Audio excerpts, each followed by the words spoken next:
Lecture du catéchisme de saint Pie X, expliqué par le chanoine Moisset. Leçon sur les commandements de l'Église, partie 1. Commentaire du chanoine. Quand un père part pour un long voyage, il règle bien d'une manière générale ce que devront faire ses enfants et ses domestiques, mais il ne peut pas entrer dans tous les détails. Il laisse à la mère le soin d'y suppléer. Jésus-Christ, en montant au ciel, nous a bien laissé les 10 commandements de Dieu, mais il n'est pas entré dans tous les détails que comporte leur observation. Il nous a confié à l'Église, comme à une mère, la chargée de nous conduire, et pour ce motif lui a donné le droit de nous commander, en ajoutant « Qui vous écoute, m'écoute, et qui vous méprise, me méprise ». Celui donc qui mépriserait l'Église et ses commandements ressemblerait à un enfant qui méprise sa mère et qui ne fait rien de ce qu'elle lui commande. Celui-ci serait un mauvais fils, celui-là un mauvais chrétien. De fait, l'Église a fait des commandements, par exemple pour régler les cérémonies, l'administration des sacrements, les empêchements de mariage, etc. Question. Combien y a-t-il de commandements de l'Église? Réponse. Il y a 6 principaux commandements de l'Église. Commentaire du chanoine. Le mot principaux indique assez qu'il y en a plus de 6. Mais il n'y en a que 6 qui regardent tous les fidèles indistinctement. Premièrement, les fêtes tu sanctifieras, commandées expressément. Deuxièmement, les dimanches, messe ouïra, et les fêtes pareillement. Troisièmement, tous tes péchés confessera, à tout le moins une fois l'an. Quatrièmement, ton Créateur tu recevras, au moins à Pâques, humblement. Cinquièmement, 4 temps, vigile, jeûnera, et le carême entièrement. Sixièmement, vendredi cher ne mangera, ni le samedi mêmement. Question. À quoi nous oblige le premier commandement de l'Église, les fêtes tu sanctifieras, commandées expressément? Réponse. À sanctifier les fêtes commandées par l'Église qui sont en France, Noël, l'Ascension, l'Assomption et la Toussaint. Commentaire du chanoine. Toute société religieuse, civile ou militaire a ses fêtes. L'Église a aussi les siennes.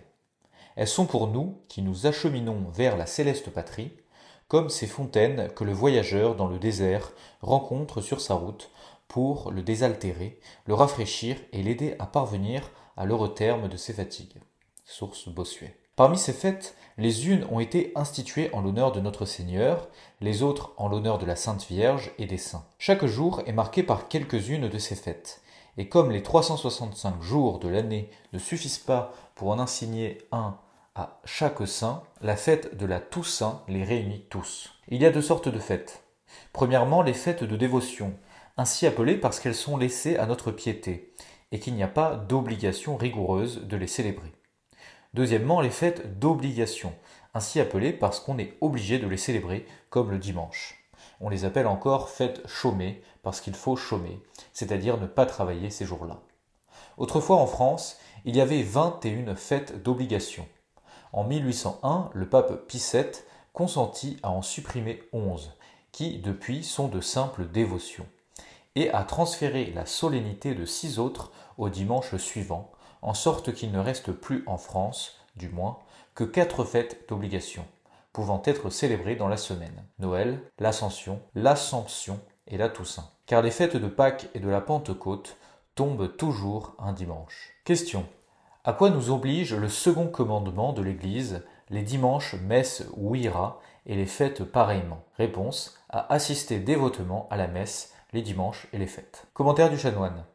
Ouïr veut dire entendre. C'est donc comme si l'on disait les dimanches, messe entendra. Ce commandement de l'Église complète le 3e commandement de Dieu. Celui-ci en effet nous ordonne de sanctifier le dimanche, sans nous dire comment. Mais l'Église nous dit, pour sanctifier le dimanche et les 4 fêtes d'obligation, on devra, à moins d'impossibilité ou de graves inconvénients, entendre la Sainte Messe, sous peine de pécher mortellement. Et l'entendre non d'une manière quelconque, mais dévotement, dit le catéchisme. Question. Quelle messe doit-on entendre? Réponse. Il est convenable d'entendre la messe de paroisse, à moins qu'on ait quelque cause juste et légitime pour s'en dispenser. Commentaire du chanoine. À la rigueur, il suffit d'entendre une messe basse ou chantée, et dans n'importe quelle église. Mais si l'on veut être un bon paroissien, on préférera la messe célébrée dans sa paroisse, et la messe principale, la grande messe, celle à laquelle on fait le prône, et l'on prie pour les vivants et les morts de la paroisse. C'est la messe de famille. Anecdote. Dans le diocèse de Grenoble et dans une paroisse appelée Roibou, un laboureur, quoique éloigné de l'église d'1 heure et demie, y arrivait toujours un des premiers, pour la messe de paroisse, bien qu'elle fût célébrée de très grand matin. Dans les dernières années de sa vie, ce bon vieillard était obligé de s'en passer, pendant l'hiver, à cause de ses douleurs aux jambes. Mais de Pâques à la Toussaint, il se levait à 1 ou 2 heures après minuit, s'appuyait sur 2 bâtons et arrivait à l'église après une marche de 4 heures. Que c'est beau. Source Berthier. Il y en a qui disent « Je suis trop éloigné de l'église ». Écoutez le récit suivant. Un saint Anachorète, qui vivait dans un affreux désert, n'y était vu que de Dieu et des anges. Il était obligé d'aller fort loin pour se procurer de l'eau. Un jour, ennuyé de la longueur du trajet, il se dit en lui-même « Qu'ai-je besoin de me donner tant de peine ? Je viendrai m'établir près de la fontaine. » Pendant qu'il songeait à s'y transporter, il entendit derrière lui quelqu'un qui disait « 1, 2, 3, etc. » Il se retourne et voit un jeune homme. « Qui êtes-vous » lui dit-il. « Je suis l'ange du Seigneur. J'ai été envoyé pour compter vos pas, pour que pas un ne reste sans récompense. » Encouragé par ces paroles, loin de se rapprocher de la fontaine, il fixa sa demeure plus loin pour avoir plus de mérite. Vous êtes éloigné de l'église. Votre ange gardien compte tous les pas que vous faites pour vous y rendre. Pas un ne demeurera sans récompense. Autre histoire.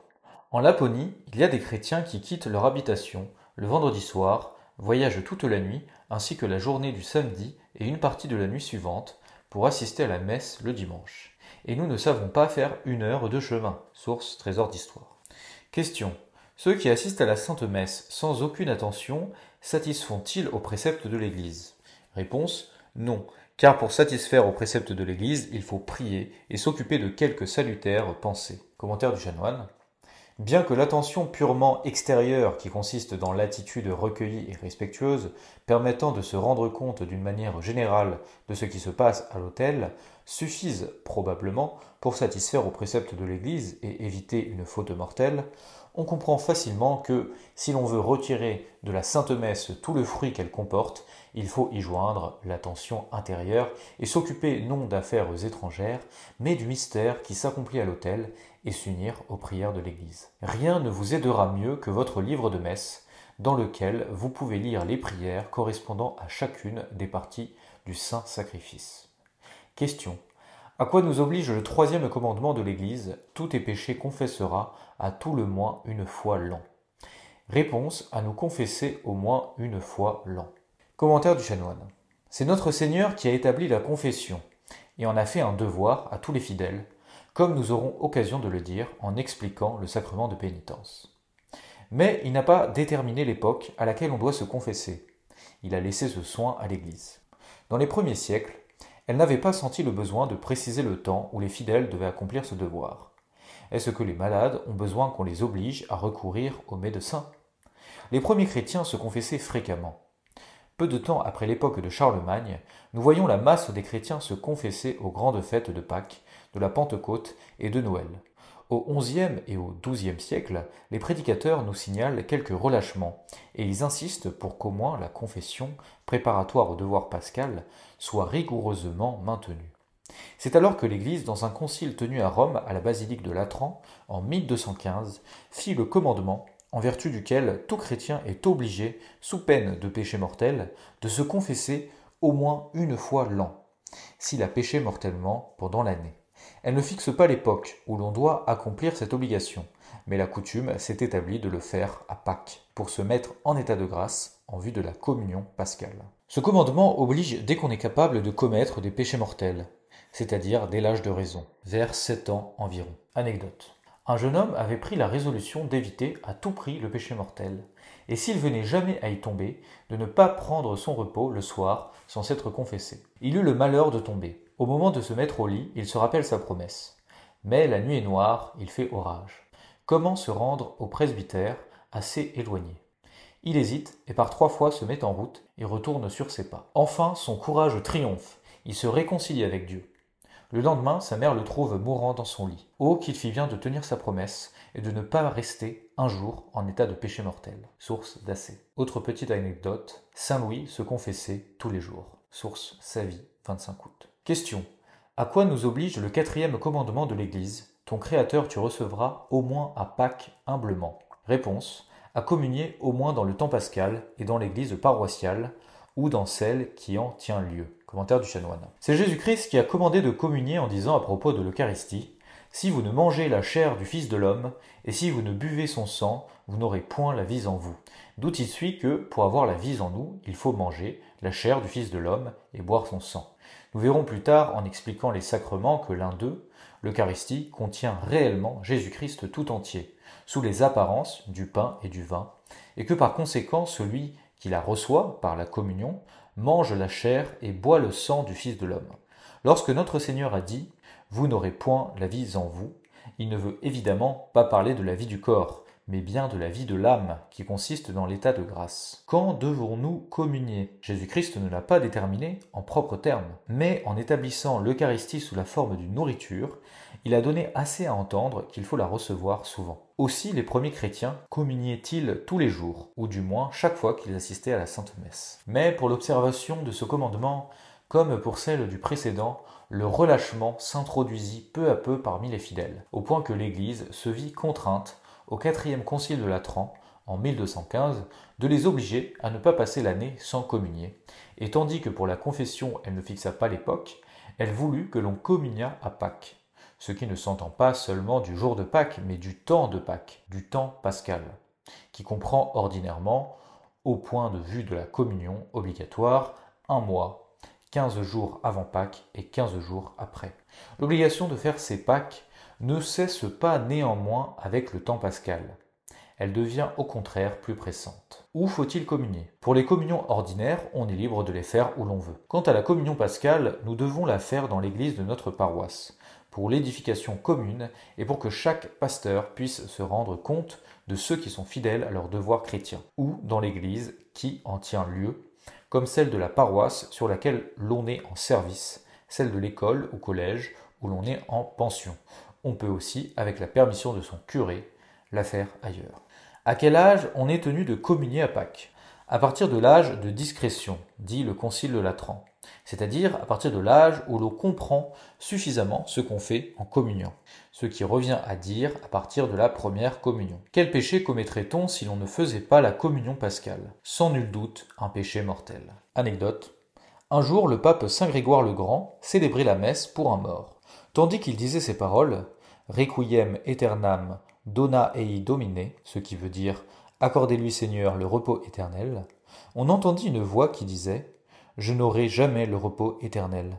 Je suis damné pour avoir laissé la communion de Pâques. » Source Berthier. Commentaire du chanoine. Il est inutile d'ajouter qu'on ne satisferait pas à l'obligation de la communion pascale par une communion sacrilège. Anecdote. Un jeune homme qui menait une mauvaise conduite voulut néanmoins faire ses Pâques. La honte de déclarer ses péchés et la crainte que son confesseur ne le remît à un autre temps le portèrent à cacher une partie de ses fautes. Il reçut l'absolution et eut l'audace de se présenter à la Sainte Table. Mais à peine eut-il communié qu'il fut possédé du démon comme Judas, et il était sans cesse agité d'une manière horrible. L'évêque chargea un missionnaire de l'exorciser. Celui-ci, voulant faire voir aux assistants que cet homme était vraiment possédé, commanda au démon de le tenir suspendu en l'air, et ensuite de lui rendre ce corps. Le démon obéit, l'éleva, puis le jeta à terre. « Réponds-moi, lui dit le missionnaire, pourquoi as-tu pris possession du corps de ce chrétien? » « J'avais sur lui des droits, répartit le démon. Il doit être à moi. Il a fait une mauvaise confession et une mauvaise communion. » Source Berthier. Question. Est-ce l'intention de l'Église que les fidèles se contentent de se confesser et de communier une fois l'an? Réponse. Non, elle désire qu'ils s'approchent souvent de ces deux sacrements. Commentaire du chanoine. En disant au moins une fois l'an pour la confession, au moins à Pâques pour la communion, l'Église laisse assez entendre que si elle n'exige rigoureusement que cela, elle désire beaucoup plus. Une chambre qu'on ne balayerait qu'une fois l'an serait-elle bien tenue? Et si vous ne laviez votre visage, vos mains, vos pieds qu'une fois l'an, les auriez-vous propres? Quelle folie, dit saint Ambroise, de prendre moins soin de son âme que de ses chaussures. Anecdote. Un jeune homme traversait précipitamment la place publique en voiture. Tout à coup, le cheval prend le morse aux dents, la voiture se brise. Le malheureux échappe à la mort, mais il n'y a pas un membre de son corps qui n'éprouve de vives douleurs. On s'approche, on s'intéresse à son sort. On parle d'aller au plus vite chercher un médecin. Un médecin, s'écria-t-il tout étonné. Attendons à Pâques pour le médecin. Vous jugez de la surprise des spectateurs. Ils crurent que ce pauvre jeune homme était devenu fou par suite de sa chute. C'est l'histoire de plus d'un. En courant précipitamment dans la carrière du vice, combien d'entre nous ont fait une chute funeste et ont blessé, fait mourir même la plus noble partie d'eux-mêmes, l'âme. On nous parle d'un médecin tout-puissant qui peut nous rendre la vie et nous disons, à Pâques, le recours à ce grand médecin. Est-ce là agir en chrétien, prudent et sage? Source l'ami des catéchismes. Autre anecdote. Ah ça, mon ami, voici Pâques qui arrive, disait un curé à un brave ouvrier, son paroissien. Allons-nous cette fois nous mettre en règle avec le bon Dieu? Monsieur le curé, ne me parle pas de confession. Pourquoi pas, mon ami? Pour 36 000 raisons. D'abord parce que ce n'est pas nécessaire, vu que je ne fais pas de mal et qu'il sera toujours temps de me donner cet embarras-là quand je voudrais mourir. Halte là, mon ami, reprit le curé. Voyez-vous ce ramoneur là-haut sur le toit? Quand il passera à votre porte, lui direz-vous « Je n'ai pas besoin de vos services, et cela pour 36 000 raisons. Ceci, c'est autre chose. Je me mettrai en contravention, et puis je m'exposerai à être incendié et à incendier mes voisins. Très bien raisonné, mon cher. Eh bien, il est nécessaire aussi que vous laissiez racler et nettoyer votre conscience, sans quoi vous tomberez en contravention contre le 3e commandement de l'Église. Vous ne faites pas de mal, dites-vous. Vous êtes homme comme les autres, et comme eux, vous avez vos défauts et vos imperfections, ce qui encrasse l'âme et nécessite un nettoyage. Et si vous renvoyez indéfiniment l'opération, vous vous exposez à tomber dans l'incendie éternel de l'enfer. Eh bien, monsieur le curé, servez-moi de ramoneur, et demain je vous apporterai ma cheminée. Il tint parole, se confessa, et communia le lendemain, d'une manière fort édifiante. Source Trésor d'Histoire. Autre anecdote. Un missionnaire, ayant rencontré un homme qui étrillait son cheval, lui demandait combien de temps il y employait chaque jour. 2 heures, lui répondit-il avec assurance. Combien de temps employez-vous aux soins de votre âme? Ajouta le missionnaire. Pas beaucoup, je fais le signe de croix, je dis un pater et un ave, et c'est tout. À ce compte-là, répartit le missionnaire, j'aimerais mieux être votre cheval que votre âme. Commentaire du chanoine. Ce qui est vrai de la confession l'est aussi de la communion. L'Église, comme notre Seigneur, voudrait nous voir communier le plus souvent possible. Les premiers chrétiens le faisaient chaque fois qu'ils assistaient au saint sacrifice de la messe, c'est-à-dire à peu près tous les jours. Voilà pourquoi ils étaient si fervents. Que nous sommes loin de les imiter. Nous oublions trop que, de même que notre corps a besoin de prendre tous les jours sa nourriture, et que sans elle il ne saurait vivre, ainsi notre âme a besoin de son aliment, qui est la Sainte Communion. Sans elle, vous ne sauriez être des chrétiens fermes et résolus. Si un roi nous invitait à sa table, ne nous croirions-nous pas très honorés? Et Jésus nous invite, nous presse, nous ordonne même d'aller nous asseoir à sa table, et nous n'en faisons pas cas. C'est à peu près comme s'il fallait faire au pauvre mendiant un commandement pour l'obliger à demander l'aumône aux riches. Dieu est le riche, et nous sommes les pauvres. Pourquoi l'obliger à nous commander d'aller nous enrichir auprès de lui? Fin de la première partie sur les commandements de l'Église.